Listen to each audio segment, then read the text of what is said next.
Gusto ako ito, tangina. Oo, mabaho ako, walang pinag-aralan. Kontraksyon ang naabutan ko, puno ng putik. Pero huwag niyo sana husgahan ang mga kontraksyon. Huwag niyo sanang maliitin, kasi nasa mahirap lang kami na posisyon. Kung wala kang kontraksyon, bakit may matutulugan na kayo? Di ba wala? Yung nasa meron ba matatayo ng mga building? Di ba wala? Magpasalamat pa kayo, meron ng kontraksyon. Nagsasakripisyo sa inyo. Kaya huwag ka magkalumangos ka sa mga taong kontraksyon. Oo, ako kontraksyon. Wala akong pinag-aralan. Pero hindi ko kayo inaano. Hindi ko naman wala akong masamang ginawa sa inyo. Bakit minalait niyo ang mga kontraksyon? Mabaho daw kami. Puno ng putik, puno ng kalawa. Hindi niyo lang alam ang sakripisyo ang kinakaanan. Sa kakapala, sa kakahalo ng siminto, sa katapasan ng mga plata, sa katapasan ng mga buhangin. O ano ang utos ng malaki ng tao sa amin, sinusunod ko. Kaya huwag kayo manghusga sa taong kontraksyon. Ito ang nito. Oo, mahirapan ako. Pero hindi ako napapakain sa inyo. Kaya ako sa sumikat. Hinarap ko ang mga sakripisyo at ang taong ito para mapakain ko ng pamilya ko.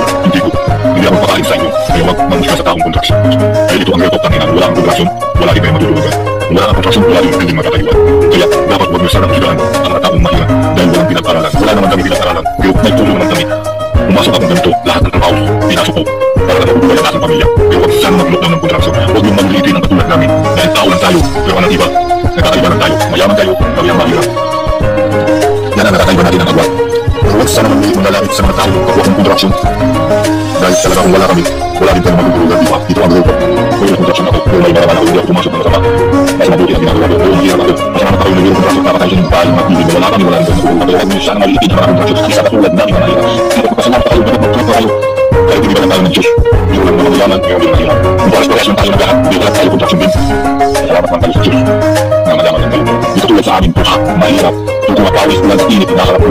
Baka nakabitsa, nakakaluhangin, siminto, maghalo, ang kahit ang putos ng malalaking sawi ng mundo.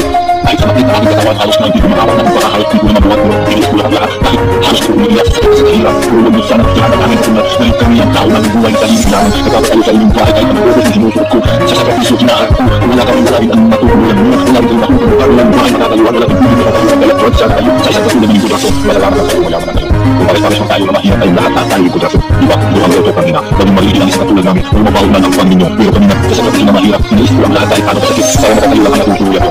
Para makayo ang pili na trabaho ko. Para matatayo para may katulad ng